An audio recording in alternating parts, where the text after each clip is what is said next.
Now look at me. Kenny. Now look at me. Patrick. Yes, Joe. Welcome. Are you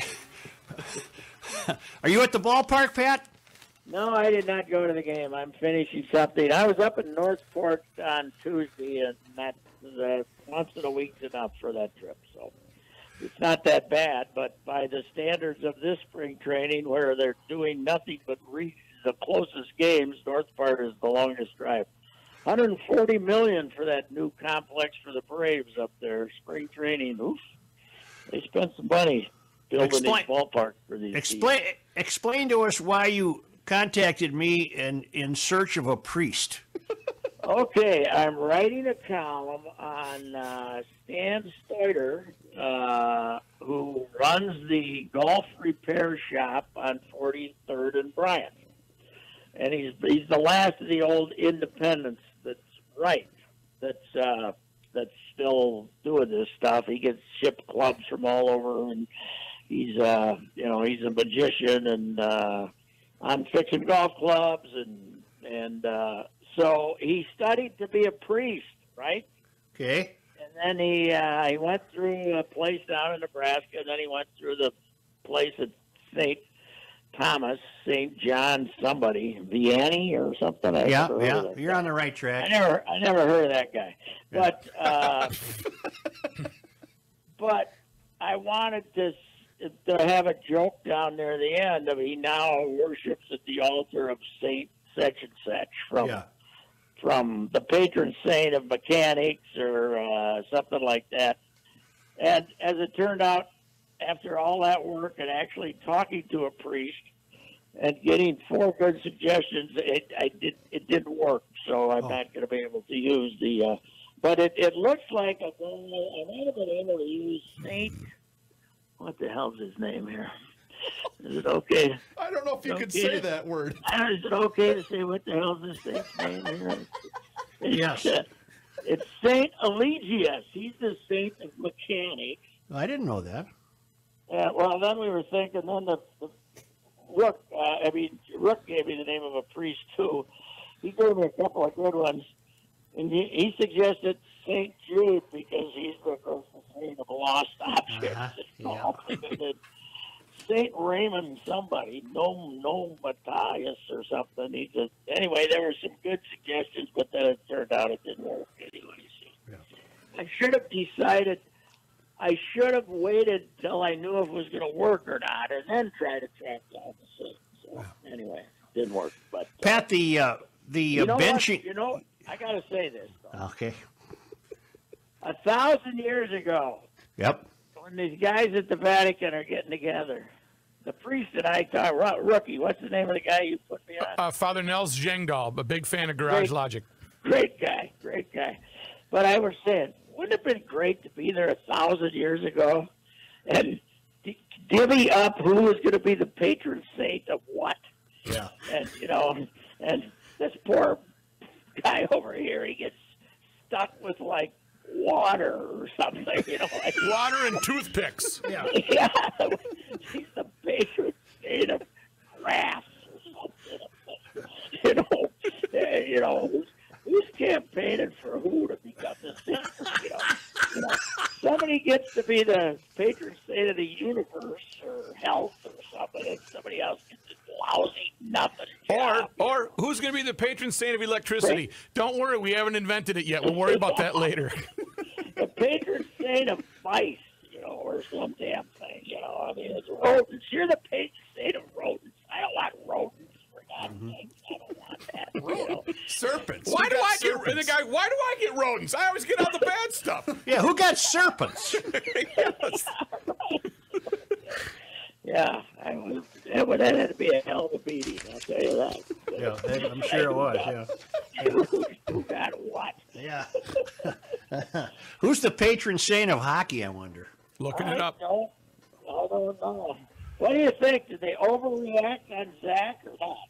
No, I think it was a sea change for the entire franchise. I think it was a wonderful move to make. And Guerin had to be involved, didn't he? He had to be involved. Yeah, Guerin. My theory was that they were trying to make him mad enough to accept the trade, except then everybody's telling me, hey, he's 36 years old, he's not playing that well, nobody's taking him. So they tried to trade him last year, and he turned them down. But It quite clearly, Pat, it quite clearly said to the likes of Parisi and Suter, this is not your team. And that argument could have been made in prior years that obviously, given what they were getting paid, this was to be their team. Well, that's not true anymore. That's gone. Yes, but let me say this. July 4th, 2012, these guys have long since paid off their contracts. Oh, yeah. Because this franchise was going in the toilet. They had just won 7 of their last 52 games in 2011-12. People had stopped coming, and when you stop coming, you stop buying season tickets. I got people in that office telling me they were getting bailouts left and right. They were going to go down to 12,000 season tickets. They signed those 2 guys. They had 2 non-sellouts when they came back from the lockout, and then they sold out for basically 5 years. So Right. those guys paid off their contracts. It's not like this is some big burden that didn't accomplish anything. It will become, Judd and I were talking about this, it's the greatest free agency day any franchise in Minnesota has ever had. Mm-hmm. Because they got the 2 best free agents on the market on the same day. Now Right. it hasn't turned into a cup, and then their time is. But now, when you sign guys to 13 years contracts, this is what you get at the end of them, and you know Right. that when you sign them. So, Right, anyway. right. Well, and the season ticket push will be now promoted by the commie, basically. I can't wait to see him. That's What are right. they going I to mean, do with these 2 hoople heads for the rest of the season? Because they're being skated around. I mean, it's sad to watch them out there. Is Suter not playing well either? He's just been okay. slow. He's been okay. Slow. It shows. Yeah. It shows. His age is showing. Well, I have not studied it real closely down here in Florida, but Pat, here's an analogy. I don't know if it's accurate or not. Suter and Parisi are Tiger Woods surrounded by 1,000 Colin Morikawas. yeah, okay. Yeah. Well, Tiger before he damn near killed himself. Right, I mean, right. the way he was playing before, Right. before he did what he did. Yeah. Well, that's good. Yeah, but who else? I mean, Fiala's a player today. Now the Ruski's a star, and Fiala's a good player. Is there a whole core of these guys now? Yes, or is I think so. Yeah, there is, Patrick. The whole team it's just they're skating wonderful. They're gelling. I mean, it's a really fast game they're playing. They're overwhelming. Their shots on goal alone is amazing. What's going to be interesting too is when this next expansion draft happens. I doubt that they'll protect either Suter or Parisi when that comes. Yeah, so oh hell no, they won't protect either of them. But I got news for them. Nobody's going to take them either. Right. So don't worry about that. I feel awful talking like this about these 2 guys because I love them. But, maybe it's time. Well, you realize at the beginning of the year, neither of them were made captain. They're alternate captains. That was an accident. That wasn't an accident. No, I know that. Apparently, they are known to not be that good in the room. Well, they're hard-headed fellas. Well, in baseball, they used to call them clubhouse lawyers. Yeah. The guy that if he had a chance to stir something up, he would. And that's so they were. I don't think they've ever been the boy. He's the guy that everybody wants to embrace, but I don't know. Suter's certainly getting their money's worth. He got hurt. Was it last year he got hurt? Last time he got hurt once, I think. Yeah. But he played 28 minutes a game, 82 times a year for a long time. Right. Yeah, that's. No, I tend to get down on the two, and I'm glad you put that into context. They did save the franchise when they were signed, and I mean, the honeymoon was finally over, and I mean, it's the longest honeymoon in Minnesota sports that any team has ever had. The North Stars' honeymoon wasn't that long. By the early 70s, mid 70s, everybody was mad at them, right? Right, Nobody was right. going games.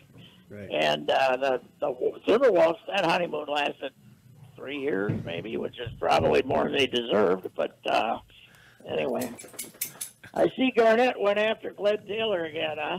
Yep. He sure did. Well, let's see now. Glenn paid him 126, which was the most ever, and then he gave him a new one that was closer to 200. And then Garnett gave $70 million of that to some idiot friend of his who lost it for him, and he wanted to buy the franchise, but he didn't have money and he didn't have a group. But outside of that, I think all his complaints are justified. You know, the fact that he's been informed that his offer he's no longer being considered, and Taylor's response was, he hasn't made an offer. That's right. He's associated with no group that we've heard from. That's right. We've heard from 10 groups. Yep. You know, I liked him a lot as a young player. He had this I wouldn't say ippy. He had his anger and ego were kind of funny, you know, because it was over the top, and it was almost with a twinkle in his eye, to overstate it. But I don't know what happened to him, man. He just turned into that fun anger turned into just rage, and the ego turned into a complete thin-skinned egomania. So I don't know what happened to him, but I think at one point, though, just to tell LeBron, he'd made more money than anybody in the history of the NBA. So anyway. This new coach has not yet appeared to be the answer to anything. No, and it took him until Game 5 to say, these guys suck. Yeah. He lasted till Game 5. It was all, we're trying to do it.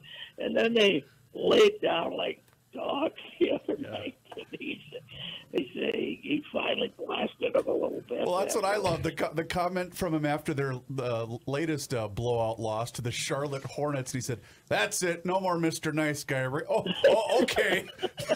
Here we go. Now we're going to lay down the law. Here we go.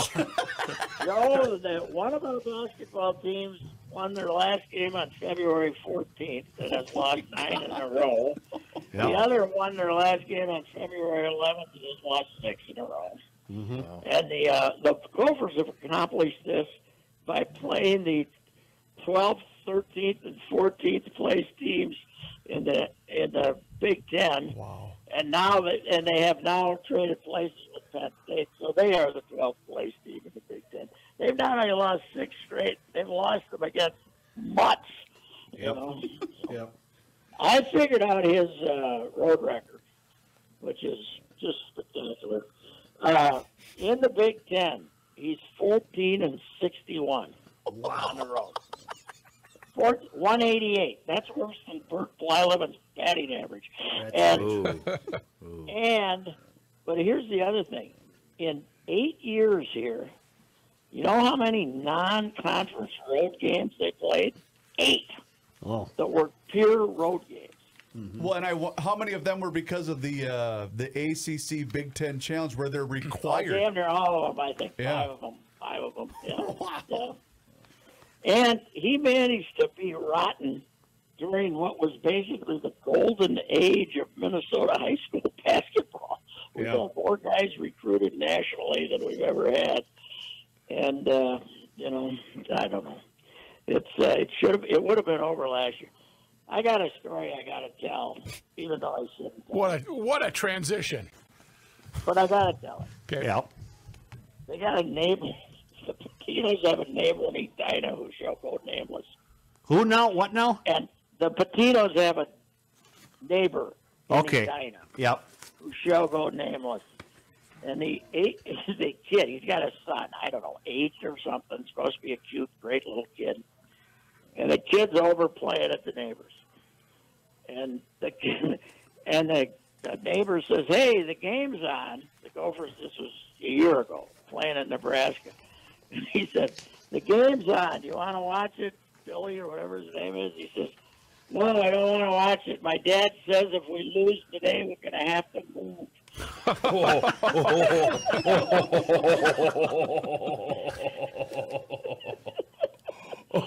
So, in other words, I mean, he would have done fine last year if not for the pandemic, probably. Yeah. But and then this year, hell, they won those 3 games at home, and it looked like he might, hang around, and they'd throw another extension at him, but then he just went in the tank. Patrick, on Monday, give us your annual spring forecast as to the Twins starting lineup. Do it on Monday Sports Talk. All right, we'll give you. I've got one thing here before we let him go. Patrick, how many people are allowed in the ballpark down there?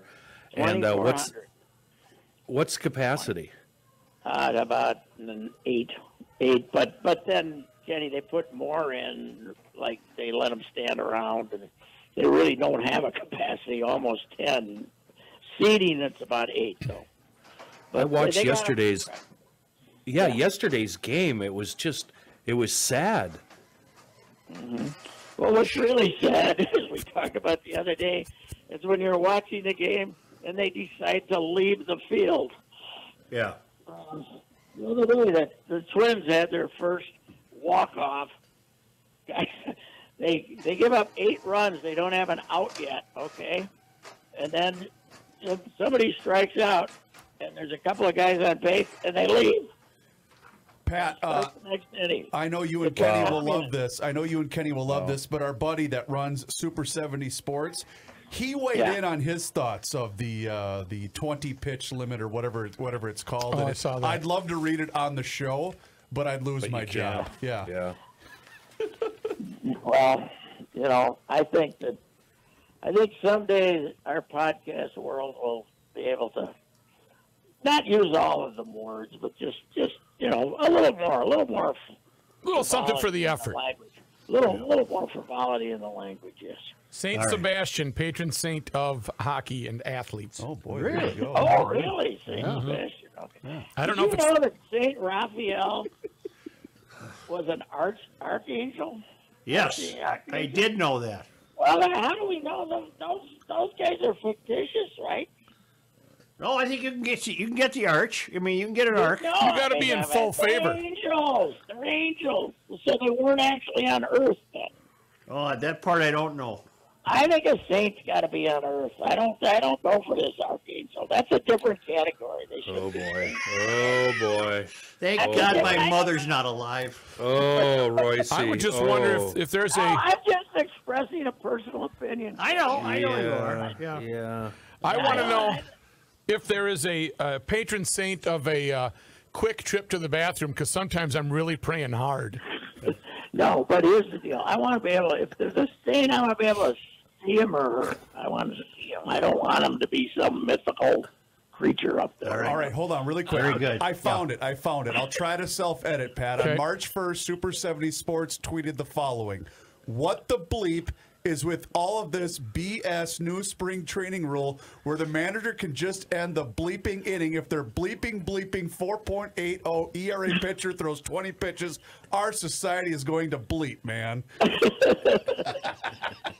the racing stat. HS-RISP. Yep. Horse bleep, runners left in scoring position. All right. See you. All right. Goodbye. We'll see you later. See you later. Say. He wants archangels in a different category. Yep. I gotta see him. It's mythical. Let's get to the ceremony. Hey, come on here, Michael. I got a sports guy coming up here soon. The new production facility.